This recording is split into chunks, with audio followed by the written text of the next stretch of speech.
C'est vrai, les enfants de Dieu, que le Seigneur, Dieu nous bénisse. Vraiment, n'a pas moli Nzambe parce que Nzambe azo batela biso, Nzambe azo sunga biso. Depuis tobandaki jeûne prière na biso, lelo tozo kende to komi na 28e jour ya prière. Vraiment Nzamba pambola bandeko nyonso toza na bango na ligne de prière. Bandeko nyonso tozo sambela na bango partout dans le monde. Que Dieu vous bénisse. Et tozo ko ba na ba prière na biso. Kaka yonde ndeko na no bengi te okoti na ligne de prière te. Vraiment eza pasi na ko sipela na ko senga na yo. Et c'est quand nous sommes vidéo oyo kota na ligne de prière to sambela parce que année 2020 eza année moko ya grâce, eza année moko oyo Nzambe alinga salisa tellement ba famille ebele, eza année moko oyo faveur ya Nzambe eko kitela kati ba famille tellement mingi. Et je bénis Dieu parce que batu nyonso bazo benga biso ba témoignage eza tellement ebele et Nzambe apambola ba famille nyonso. Que le Seigneur soit béni. Et chaque fois tant que nous prions, Nzambe azoko mema biso na ba dimension makasi ya prière, pe na ba dimension ya ko joa ba révélation, ya ko yeba ni toko ko sala pour que notre vie ezala libérée, ezala bénie. Pe nazo déclarer na ba famille nyonso bazo landa biso, na ba famille nyonso bazo benga biso partout dans le monde, vraiment que la grâce de Dieu ezala likolo na biso. Nzambe to pesio merci parce que oza malamu to disposer moment oyo na saloboko na yo kamba biso na sa grâce kamba biso na sa faveur to lingi message ya tongwa lelo Nzambe et édifier mabota na mabote belé pe ba ne belé ba pambola ba kangola ba na kombo la Yesu Masia neto bondeli boye. Amen. Merci mes bien-aimés dans le Seigneur. Lelo tozako lobela thème moko eza très puissant, eza aussi komema biso to comprendre lisusu makambo ebele oyo Nzambe azolinga sala na biso pe ezomema biso to yeba ko comprendre aussi biloko oyo ezokanga ba vie ya bato ebele et avancer te. Voilà pourquoi lelo tozolobela kaka na branche ya délivrance sur l'esprit de Rekabit, mais tozo simba lelo l'esprit malédiction de l'esprit de Viatan. Malédiction, il y a esprit, il y a Viatan. Donc c'est-à-dire, il y a ce qu'on appelle un esprit de Viatan, et cet esprit-là, esprit, qu'on travaillait aussi beaucoup, na kata vie à bala nanzambe belé, même na vie à batou ebele. Et ça, la femme, et ça, la mibali ebele, to basi ebele, to bana ebele, baza tellement combattu, tellement bloqué, tellement lié, na esprit oyo to bengi na kombo ya Viatan. Voilà pourquoi toza ko senga na bana na nzambe, to senga na ba famille ebele, to senga na ba ndeko. Soki ma message oyo nzamba azopesa biso, soki nzamba sali yo grâce à le Saint-Esprit a révélé yo que on se retrouver na kati ya makambo yo molimo mo sanctuaire bisibiso pour na ba délivrance ya ba famille, ba délivrance ya ba nation, benga biso ba numéro tozo pesa ezawana, ba numéro na biso ezawana. Eza otie code na biso ya Congo 00243 otie 84 otie 27 79 899. Voilà les numéros nabiso. Okozwa ngai moko le prophète Timothée et nous allons prier ensemble avec toi afin que malédiction ya Viatan et longwa likola vinayo. Que Dieu nous bénisse. Et ça la mutumuswa koko tuna lobi malédiction à Viatan, Viatan lisueza nini? Viatan eza un monstre marin, esprit des eaux oyo evanda kanakati ya mai. Et esprit wana evanda kanakati ya mai eza esprit ya Viatan. Eza ba esprit des eaux. Ozomona. Ba esprit des eaux eza ba esprit moko eza très efficace. Eza na ba stratégie tellement ébélée ya ko faire souffrir la vie de quelqu'un qui n'a pas Christ en lui.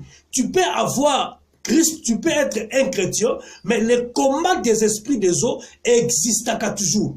Et poursuivre quand même un moutou, oh, il y a la kati en colo. Voilà pourquoi on remarque, et ça là élément moussous to koloba awa, et que ça là que même une cause même si tu es un pasteur, même si tu es un apôtre, prophète de Dieu, même tu es un enfant de Dieu, Bible zoloba, personne n'est au supérieur des autres. Tout ça la grâce, oyo ezako permettre biso to sangisa makasi to sangisa grâce pour te vaincre. Voilà pourquoi même en français balobi l'union fait la force. Voilà pourquoi la ligne message oyo, même si tu es un homme de Dieu, même si tu es osa magicien benga biso nzambe akozanga te kosala grâce, parce que nazo sentir que makambo belé nzambe ezo salama, parce que le Seigneur nous a parlé et ça ba te belé bazo sambela et ça ba te belé bazo vivre, mais baza maudit na malédiction ya viatan. Voilà pourquoi tolingi to lobela yango lelo, afin que tout même notre support, notre apport nabiso na vie ya bandeko ba aux opportunités ya kolanda vidéo. Penzamba pa mo bandeko nyoso oyo baza ko partager ba vidéo oyo. Que Dieu vous soit favorable. Tozala mukanda ya Job chapitre 3 verset 8. Job chapitre 3 verset 8. Nesika tozui révélation par rapport à la malédiction, il y a esprit, il y a viatan. Amen. Tolobi esprit à viatan, et ça esprit des eaux, et ça milimo ya mai, esprit o evanda kalakata mai, et ça sous forme ya serpent. Gloire au Seigneur, parce que Dieu il va délivrer des gens, il va délivrer des familles. Dans un prophète pour la Nekomoko, occasion pour la vidéo, enseignement 2020, malédiction yo so ya viata na vie na yo, ezolongo na kombo na Yesu. Amen. Dans Job chapitre 3 verset 8, okomona azobete la biso lisolo ya frère Job. Biso nyoso toyebi makambo ekomelaka Job. Bible zoloba Job akufela bana, Job biloko ebeba, Job akota na ba nzamba memaka Job na niveau ya épreuve moko ya makasi, parce que makambo nyonso Satan salaka na vie ya Job, c'était Dieu qui avait permis. Parce que Job abandaki ko banga nzambe, Job abandaki ko servir Seigneur na motema na ye mobimba. Ce n'était pas pour le bien, ce n'était pas pour que Nzamba pese qui est bana, ce n'était pas pour que Nzamba pese qui est mbongo, non. Mais Job, abandaki ko servir Seigneur de tout son cœur. Alléluia. Et on remarqué, pendant que Job a zosa el Nzambe, la Bible dit ceci, le diable ayaka pour la ko senga Nzambe a tenté Job. Attends ce qui réellement Job a sobanga nzambe non pour ya solo to pour la matériel, et nous connaissons la suite. Dieu a permis à l'esprit malin d'aller toucher tout ce qui appartient à Job. Mais Dieu a dit à Satan, alors okoye bate ko simba ce qu'on appelle l'esprit de Job. Okoko boma molimo na yete. Simba na yo nyoso, sala na yo nyoso, mais molimo na ye ko simba te. Je suis venu dire à une personne, nazo déclarer le colonne de Komoko, bando ki a famille na yo, ba démon, ba satana, ba koki ko sala nyoso likola vina yo, ba koki ko boma libala, ba koki ko boma misala, ba koki ko sala nyoso. Mais ce que je crois, ce que je sais, ba koki jamais ko simba molimo na yo kufa. Nazo déclarer, voilà pourquoi tu ne mourras pas malgré aux autres avec ces bakoma. Oko bima na bakoma wana pe oko longa na kombo na Yesu basia. Et on remarque tango Job nzamba permettre na Satan a détruit nyonso ya Job. Et Job a commencé tellement na suka. Job a joué le sustain na koko sala. Job a joué le sustain na kosala ndenge nini. Parce que a commencé tellement na suka. Au lieu Job a maudire Zambé, Job a maudire le jour de sa naissance. Alléluia. Job a maudire le jour de sa naissance. Job a zolobanini. Sokotangi na Job chapitre 3. Na verset 8. Okititi na verset 9. okomona Job azoloba boye nazolakela mukolo na botamaki mabe mukolo balobaka ke mwana mobala botanga elakama mabe de deux Job azoloba elakama mabe na batu oyo bayebi ko exciter Léviathan. Alléluia. Alors bi bato bayebi ko exciter Léviathan nde bayeba ko lakela le jour mabe bayeba ko lakela mukolo na botama mabe bayeba ko lakela makamunyo so mabe. Ce n'est pas moi, mais je cherche les gens qui savent exciter Léviathan. Oh my God, Job azoluka batu oyo bayebi ko exciter Léviathan, bayebi ko lamusa molimo ya mai, bayebi ko kota na ba contact na ba esprit des eaux, ba sirène des eaux, ba serpent des eaux pour pas détruire la naissance, pas détruire le jour de sa naissance. Donc j'ai compris par rapport à ça, pendant que tozo botama, eza na ba esprit, oyo ezalaka na kati ya mai, eza na ba esprit, oyo eselevaka, uniquement rôle na bango, ezali pona ko détruire ba vie ya bato. Mais pour l'esprit wana et agir, il faut qu'il y ait des personnes sur la terre des hommes, oyo bakotaka na contact na ba esprit wana pour la ko exciter bango afin que bamblake la ba vie ya batu mabe. Gloire au Seigneur.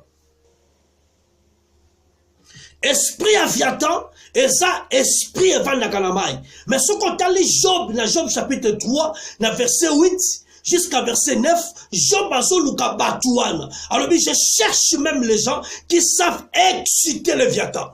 Donc c'est-à-dire na kati ya vie, na kati ya mabeloto za, eza la bato mususu, bayebi ko exciter milimo ya mai, akota na ba contact na ba esprit des eaux, azwa sorcellerie, akota na ba contact na ba sirène de mer, akoma ko solona na bango, akoma ko sacrifier ba vie ya bato. Eza la bato mususu lelo, tango azolala, tango azolamuka déjà na butu, azolamuka na tongo, déjà ba modifier ba jour na ye. Pourquoi? Parce que eza la bato, oyo ba salama, bato ba kelama, uniquement pour la kolakela batu mabe. Kolakela ba vie ya batu mabe, kolakela ba ne ya batu mabe. Eza la mutu msozo landangai. Eza la batu ba se complota uniquement avec ensemble avec les esprits de Viatan, l'esprit des eaux pour la détruire ta vie. Oso vivre lelo ba conséquence à ma bête, oso vivre instabilité, oso vivre makabwe belé na vie, yo yebite, mais ça la bato ba se complota contre yo, afin que ba la moussa, esprit Aviatan, sirène des eaux, pour la ko détruire vina yo. Mais eza na ba effet, oyo toko lobela awa, be fe wana yango ko salake, mutwa comprendre na kati na ye, que je suis maudit par l'esprit de Viatan, par les esprits des eaux. Gloire au Seigneur. Voilà pourquoi je demande à une personne que Dieu afungola yo mayele, afungola yo esprit à connaissance pour que tu sois taille à prier. Malédiction oh ya Viatan, oh ezo uta na kati ya ba mère, na ba esprit des eaux, ezo tika via mutu moko so na ndanga sikoyo. Quel que soit pasteur, quel que soit maman, papa, oh so na ndanga sikoyo, moi je crois au nom de Jésus-Christ de Nazareth que malédiction ya Viatan ezo longwa na vie na yo na kombo na Yesu. Amen. Ce qu'on a dit dans Esaïe chapitre 27, verset 1er, ne bazo ko expliquer biso balobi que le Viatan ce sont des monstres marins. Oh God. Ce sont des monstres marins. Et ça va esprit à maille.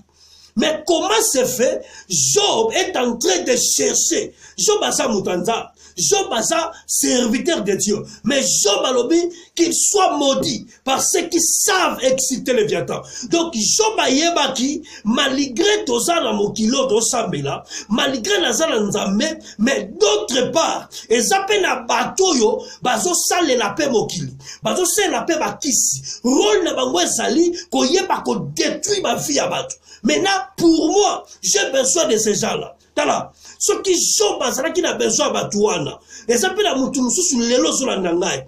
Mais ça la batouumsou va se comploter. Baso luka batou, basa la kamabe. Oh, ba boire que la kabatou massou. Pour ba boire que l'oka massou. Mais moi, je déclare, ça sera nul et sans effet pour toi. My God. Amen. Jean Balobi, Batouala Bamona, gloire au Seigneur, va exciter Léviathan. Or, Tolobi, l'esprit de Léviathan est un monstre marin. Un monstre marin. Avant d'agana maï, les esprits des eaux. Bien aimé, Nakatia via moto, et ça n'a pas comment les plus difficiles. Oyo mutu yemoko a okokate. Il faut kaka aide ya molimo mo santo. Il faut aider Nzambe pour esunga mutu alonga bitumbo. Parce que yomoko kokolonga yangote. Voilà pourquoi premier combat et ça va combat ya ba famille. Et bah combat ya ba famille et ça va combat moko les plus résistants. Pourquoi? Parce que combat ya famille et opéra kana des choses. Et opéra qu'à partir ya matila otozo mema ya famille de deux et opéra qu'à partir ya komo otoza nango. Amen. C'est ça. Mais les combats des eaux, et ça combat ya l'esprit ya mai, et ça combat oyo, et ça comme mema biso na des choses. Un esprit des eaux, et memaka âme ya mutu na kati ya prison, Dede, ce qui est kangi âme ya mutu na kati ya prison, ne ekomisaka nzoto ya mutu o ekangami na prison, lokola esclave. Amen. Na ebite so mutu moko comprendre ngai. Na lobi boye, esprit des eaux, Léviathan, esprit des eaux babundisa bazwaka mutu ndenge nini. Mutu akelami na biloko misatu. Mutu akelami na corps. Mutu akelami na âme. Mutu akelami na esprit. Donc na kati ya mutu azana biloko misatu. Azana corps, azana âme, azana esprit. Maintenant on remarque l'esprit des eaux, ce qui est ligné nyokola mutu, et ligné faire souffrir mutu. Et zwakakaka âme ya mutu. Et si âme ya mutu, et kotisiango na kati ya prison. Et tango kotisiango na kati ya prison, akozwa sikoyo nzoto ya mutu oya si âme na ye, akokomisa nzoto wana esclave. Mais il n'a pas le pouvoir d'arrêter l'esprit parce que l'esprit, ça dépend de Dieu. Alléluia.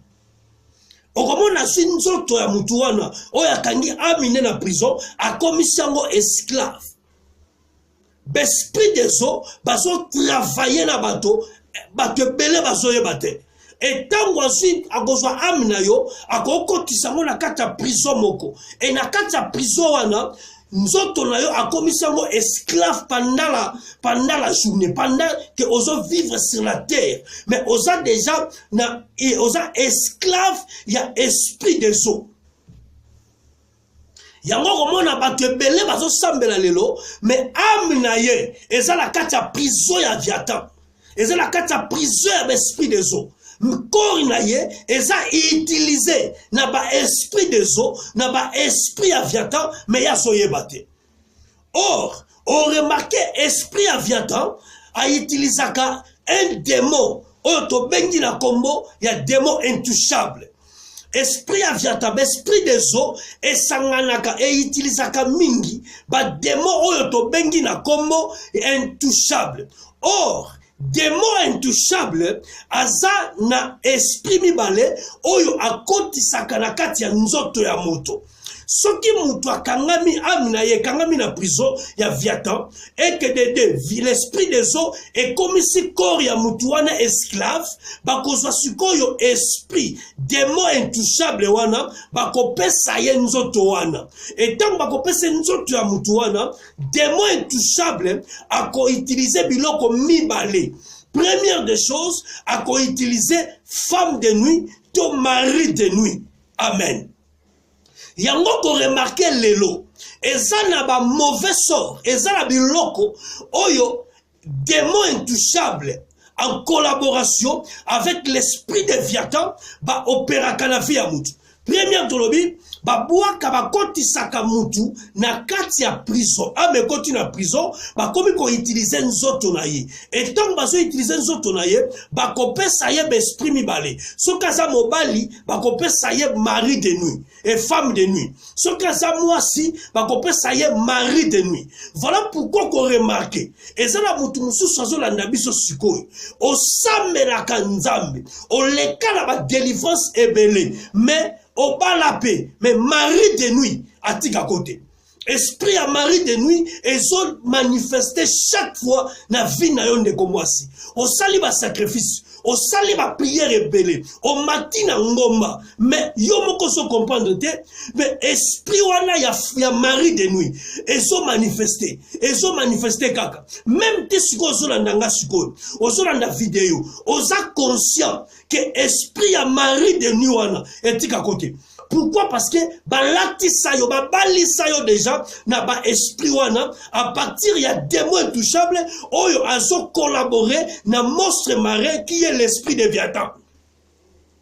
Yango somona bazo sambela pona yo po mari de nuit atika yo mais ezotika yo te. Ozo mitu na question lobi mais ba noto ya mibali ya buto yo ba noto mari de nuit surtout la lika ba fo mona. Mais bazo sambela, ce n'est pas dit que ba pasteur bazo sambela baza na nguyate. Non, ils ont la puissance de Dieu, je le crois. Ils ont la grâce de Dieu, mais le problème, ils n'ont pas encore reçu le schéma par laquelle que ils peuvent faire sortir le mari de nuit. Oh, ils ont tourmenté final.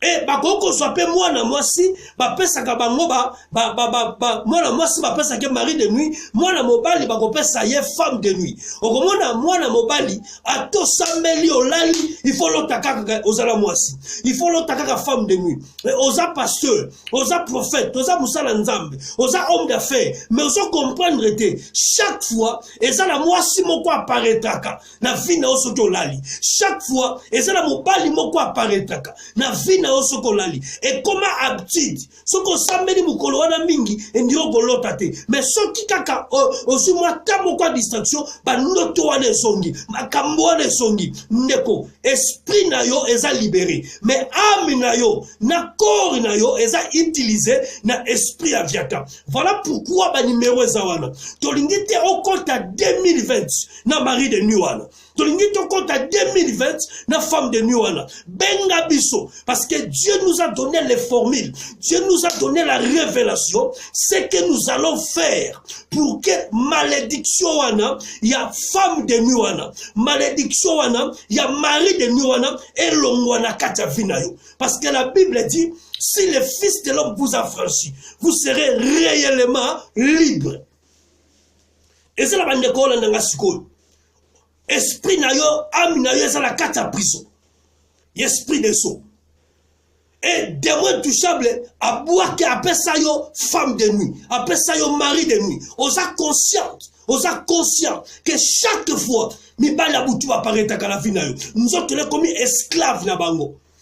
Mais l'élo la il y a un Dieu qui nous a révélé que l'esprit de Léviathan, l'esprit des démons intouchables, avec ses femmes de nuit, avec ses maris de nuit, ils vont libérer ta vie au nom de Jésus. Au compte à 2020, n'a pas mari de nuit. Au compte à 2020, n'a pas femme de nuit. Je déclare cela au nom de Jésus-Christ de Nazareth. Ça, c'est la première chose. Que l'esprit de Léviathan, avec ses agents, oyo basalaka na vie ya bato bakangaka prison bazwaka ame ya mutu batie na kati ya prison omoni soki batie ame na kati ya prison mais okoloba binga na sambelaka mais na kompanaka te ame no soki eza na kati ya prison ekipaka te oza chrétien même soki otali na kati ya bible okomona même Paul azoloba eloko moko na Romains chapitre 7 soki obandi na verset 18 jusqu'à verset 24. Romains chapitre 7, verset 18 jusqu'à verset 24. Paul, c'était l'apôtre de Dieu. Mais comment on a Paul a zolo balobi, bolamu, oyo na zoli ngana sala na zo kokate. Mais mabeo na zo koboya yango na zo sala. Donc nani akoki kokangola ngai? Qui peut me délivrer na kata nzoto lisum? Qui peut me délivrer? Donc cela veut dire quoi? Si Paul cherchait la délivrance de son âme, cherchait la délivrance de son esprit, de son corps, à combien plus forte raison toi, tu ne veux pas chercher la délivrance, tu ne veux pas chercher à découvrir, à libérer ton âme dans la prison. Et c'est là que nous sommes dans la sikoyo. oza la posa yo moko so ba décision belé que ngana ko jamais ko vivre na mari de nuit ozo ba décision mais chaque fois décision na yo esimba kakate o bonneli pour la mari de nuit mais chaque fois azo paraître o bonneli pour la femme de nuit chaque fois azo paraître. C'était le cas de Paul a lobi bolamu nazo ngana sala mais nzoto na ngai yo ezo kanga ngai nzoto na ngai e kangi ngai nzoto na ngai e comme si esclave ya mabeo ngai nazo boya mutu musoso na nanga lelo o koma esclave ya ba femme de nuit o koma esclave ya ba mari de nuit yaya benga biso nzambe ce qui Paul a lobi qui me délivrera dans chapitre 7 dans verset 24 Paul a lobi qui me délivrera dans ce corps, qui me délivrera avec l'esprit de mari de nuit, qui peut me délivrer avec l'esprit de femme de nuit. Mais moi je te présente un homme qui est capable de te délivrer. Son nom c'est Jésus de Nazareth. Et si quand nous sommes, dans l'esprit n'a eu pas viatan, dans l'esprit des eaux, ce que bengi biso, yaya, okomona, nengen zambe, akokangola yo. Amen. Esprit des eaux. Esprit à démon intouchable, ce qui est passion mari de nuit, et ça terrible. Terrible. Terrible, ne komuta kosote. Et tant que mari de nuit, on a bayaka, et esprit wana, et koki ko excité, on a ba désir sexuel moko, incontrôlable. Donc, au moment où on a un désir sexuel, même à tous la moitié de Katanaku, même à tous la mobile de Katanaku, au moment où on sera jamais satisfait. Au moment où on a fait bimalibana, yo so mon angoisse normal, mais ton esprit, ton âme, et ça la katia prison ya esprit de viatan. Voilà pourquoi corps na yo et comme utiliser la démon intouchable et sur ma désir sexuel et ça quand même qu'on maîtriser en côté. Et ça la ne comme ça sur la nanga sukom. Aussi quand même qu'on maîtriser ma sentiment sexuel na yote moi ça les kate mubali les kate yo moko yo kaka solution au seni makamboal tu te poses des questions Seigneur na ko sala ningni pour le esprit et ça yote mais il faut benga biso parce que Dieu nous a donné le schéma par lequel tu peux se faire sortir dans cet esprit. La Bible dit vous connaîtrez la vérité et la vérité vous affranchira. Amen. Osula nanga siko ozo remarqué yo moko ba désir et comme il tellement ma casse. Ozo kokate, ozo la masturbation mabe, obimana mwasi mabe, so vanika mukebo, il faut bima, faut ça la désir et mati. Eza yote, eza démon intouchable en collaboration avec l'esprit de Viatan, neba excité yo, esprit wana, pour comme nous autres yo, et comme esclave nabango. Or la Bible dit, ne savez-vous pas que votre corps est le temple du Saint-Esprit? Si tu acceptes aujourd'hui le Seigneur, Dieu va rendre ton corps, son temple, et l'esprit devient avec la puissance des démons intouchables, en collaboration avec des maris de nuit, des femmes de nuit, ça sera nul sans effet parce que ton corps va devenir le temple du Saint-Esprit. Gloire au Seigneur. Il y a des gens qui souffrent comme ça. Et ça n'a pas tout à souffrir le long de la vie. Au bala, mes femmes de nuit, toujours na katambetu. Au bala, mes maris de nuit, toujours na katambetu. Au koyese la mutu soit comment kobanga même kolala.